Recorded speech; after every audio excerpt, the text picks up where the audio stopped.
there are many of our people who are thinking more deeply and more broadly, looking at it as it actually is, and are beginning to see it more in the international context and the relation that it has with the African struggle, a human rights struggle, or the struggle for human rights. And as such, we can then take it into the United Nations.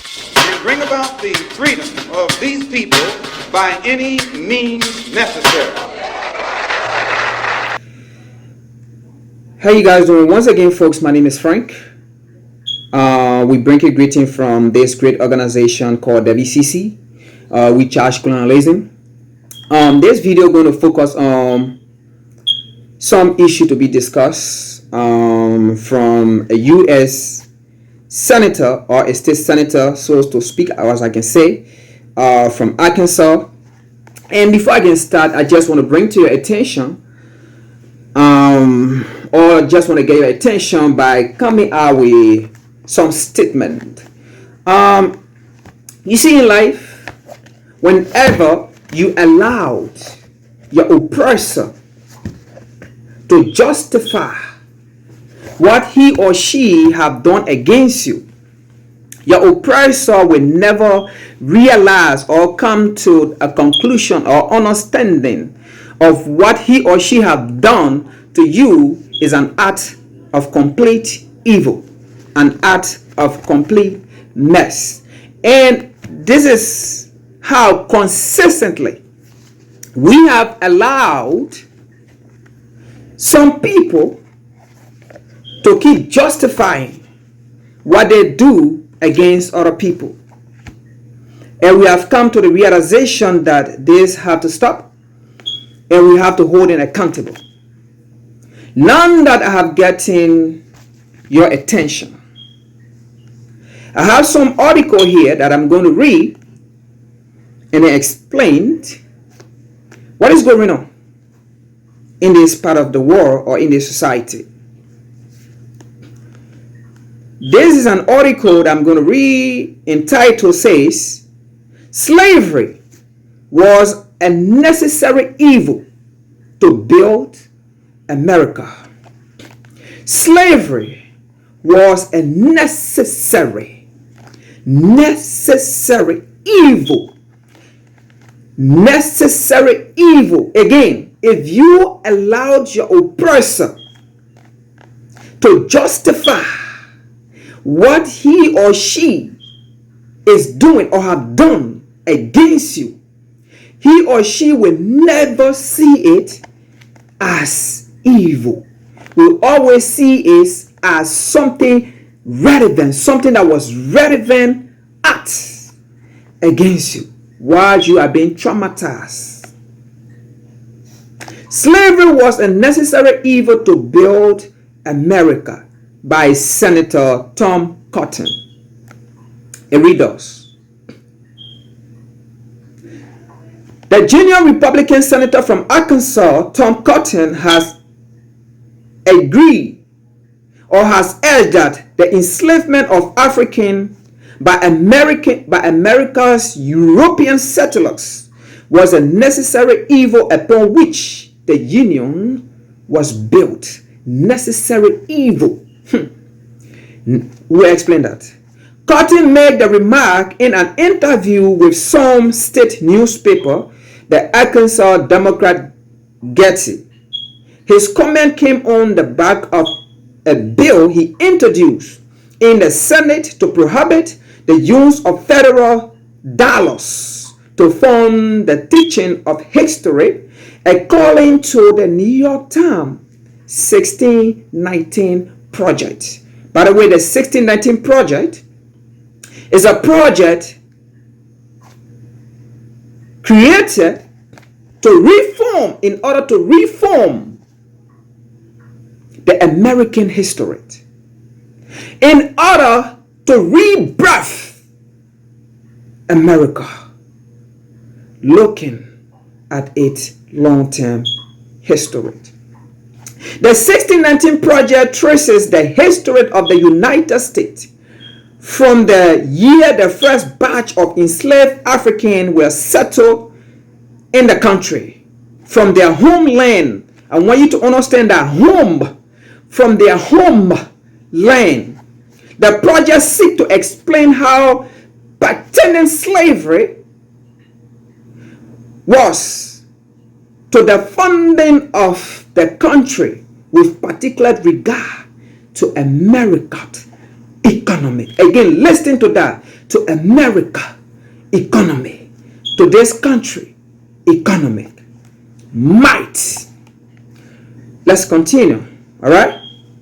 The education was intended for young Americans in K-12 schools. But Cotton disagreed with the project philosopher, saying the entire premises of the New York Times factually, historically flawed the 1619 project is that America is at root a systematically racist country to the core and irredeemable. That says the senator. America is a great and noble country founded on a proposition that all mankind are created equal. But the question here to you is, do you believe that all mankind are created equal or equally, as it is nicely stated, as it is nicely written here, as it is nicely quoted, as it is nicely viewed? I don't want you to tell me it is better. No. The question here is, it is equal, as it is nicely written here, that all mankind are created equal. Don't tell me, but it is better. If you say that, then which means you disagree that all mankind are not created equal, as it is nicely quoted. Oh, my internet. Sorry guys, my internet cannot. Where are we? Oh, sorry. My internet went off for some reason. They don't want me to speak of this, so the tempo of my internet to take me back. We are getting there. Okay, now let's continue. We have always struggled to live up to that premise. Okay. Now, Cotton added that he had fear for the ramification the 1619 project had for America future and development. What is America future and development he's trying to portray here? What is it? What is it?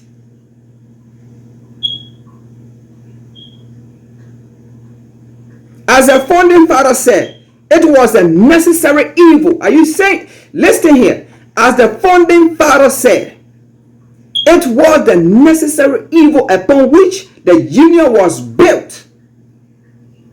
Are you seeing here?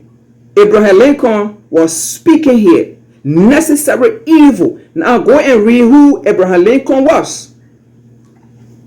The backlash against Cotton's comment has been instant and furious. One of the project contributors, Nicola Hannah Jones, tweeted in response, imagine thinking a non-divisive curriculum is one that tells black children the buying and selling of their ancestors, the rape, the torture, the forced labor of their ancestors or their forefather for profit was just a necessary evil for the creation of the noblest country the world has ever seen. Now, before we can even explain some of these things, I want to read to you here maybe why Cotton don't know, and then before I can conclude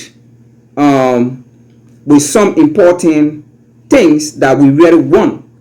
Come on, internet, come on. All right, now let's look at some corporations, some banks that was involved in a slave trade. All right, major corporation you never knew profit profited from slavery. Longhorn brother, whose business empire started in a slave trade. The Adnans Insurance, the United States' largest health insurance or company. J.P. Morgan Chase. I know you know most of these things, but we got to let people know. J.P. Morgan Chase. New York Life.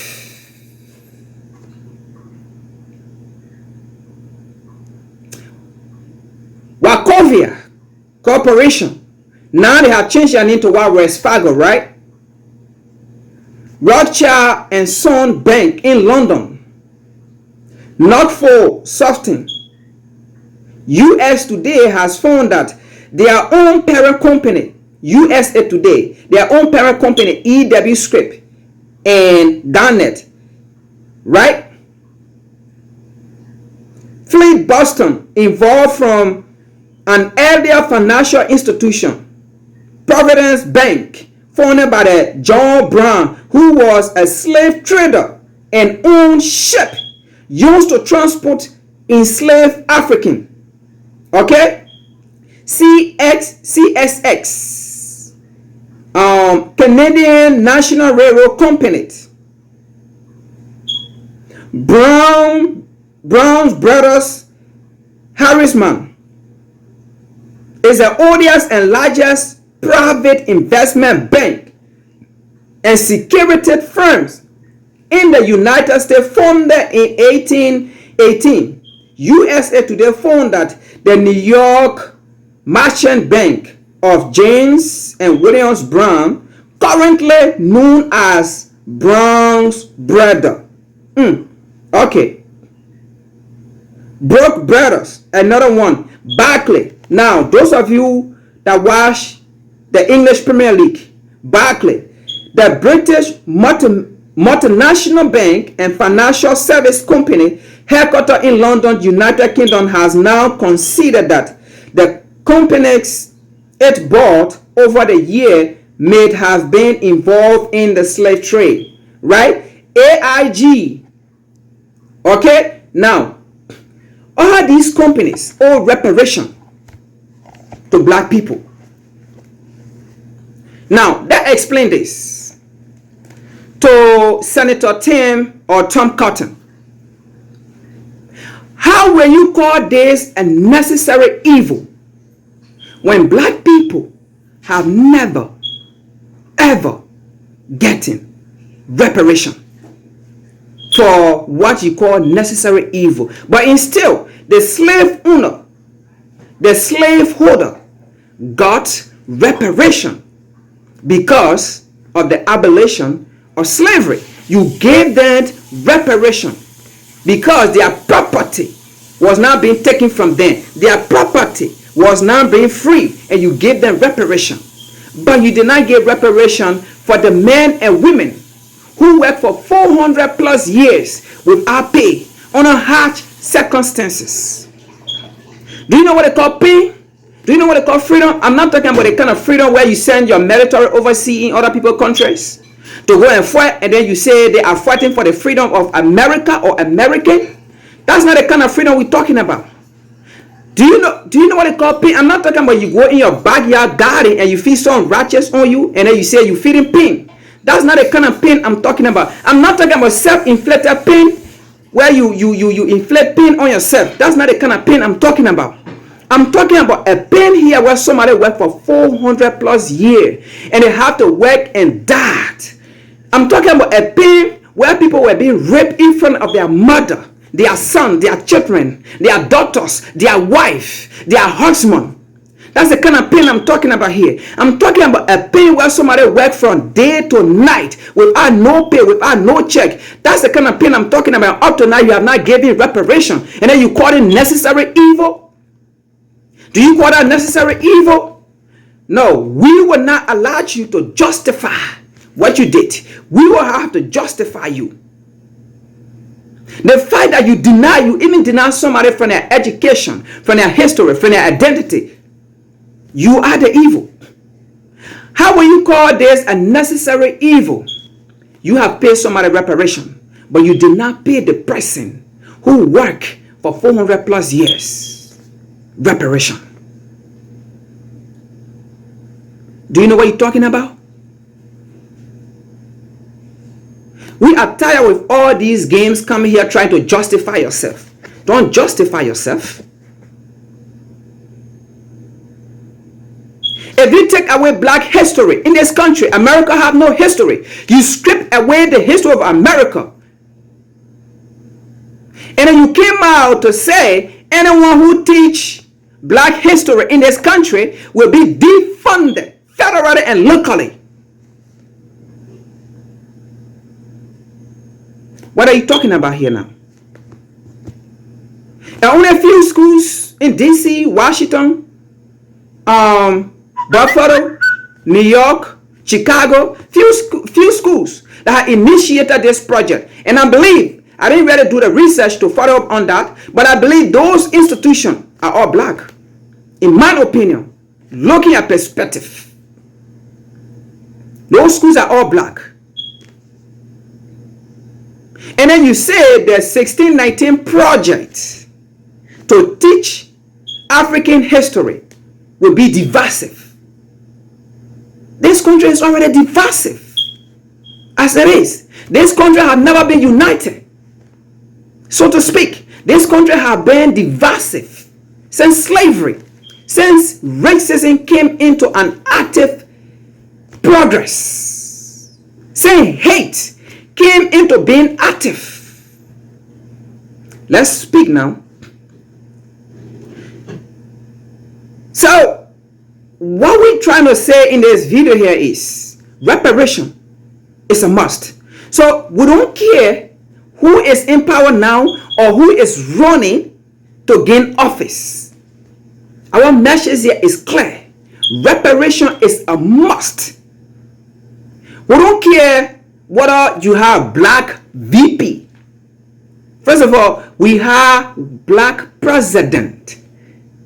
At that time, the incoming liberal president or candidate that they have picked, Joe Biden, was a VP to a black president. What was done? Nothing, so to speak. What will a vice president female do? This is not a campaign against the Democrat or in favor of Donald Trump or the Republicans. We care less to do with that. And this is not a campaign against Donald Trump and in favor of Democrat or liberal. We care less to do with that. Our language here is reparation. So we don't care who is in power if you can speak our language. Then you get us. But we are tired of first black, first this, first that. We were never first. In fact, we were the dominant. So when you say first black, first African American, first this, then you are just taking our history from the 16th century after slavery. That's the time black people existed. But we've been existing. We've been telling times. We've been predating weathers. You think about all these things before anybody in the world, before any race in the world. So this is not a campaign for who is the vice VP and stuff or Kamala Harris. We care less to do with that. That's her own achievement. We don't care about individual achievement. What we are talking about here, we are talking about what? Collectivism. Achievement. Collective achievement. We are not talking about individual achievement now. We are done and gone beyond that. Maybe before then we were. But now we are talking about collective achievement as a race, as black people, as African people. So Kamala Harris nomination to be VP to Joe Biden, hallelujah to her. That's her own achievement. That's not our achievement. That's not black people achievement. So if Joe Biden don't support reparation, Donald Trump support reparation, well, so to speak. If Kamala Harris don't support reparation and Mike Pence support reparation, so to speak. And reparation is a must.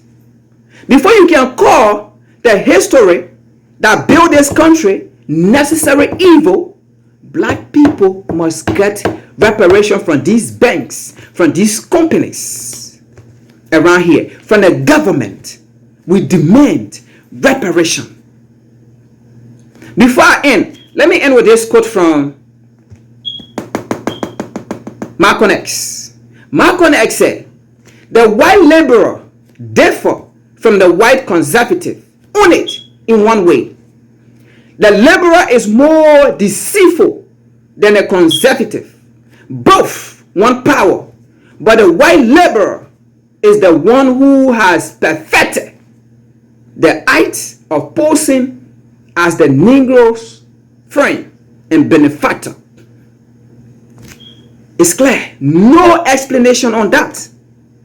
If you have not understood what I just read, listen to the recording again. And listen and try to comprehend it. Our language here is not about first black female president. We are going beyond that. The language here is who support our agenda, so to speak. We got you. Reparation is a must. If Kamala Harris don't support reparation, we don't care about first black female or VP. We going beyond that. That will do nothing to our race. That's her achievement and her generation achievement. We care less to do with that. Thank God for her as a black woman in that position. But that's not what we're speaking here now. We're speaking collectively. Reparation is a must. Before you can call the history, the slave trade, or the barbaric act against African people in this country to be enslaved and work and labor, call it necessary evil, we demand reparation. And reparation is a must. Reparation is now, and reparation is not tomorrow. Reparation now.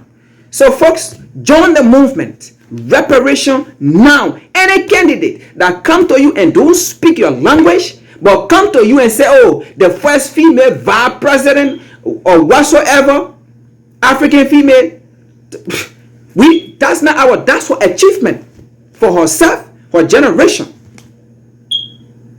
or her family line. But collectively, we care less to do with that. Just how other people are thinking collectively, that's how we African people need to start thinking collectively. Not individually and not individual achievement. We need to start thinking about collective achievement for generational wealth, for generational gain, for generational benefit. Not individual gain or individual benefit. Once again, thank you and continue to watch and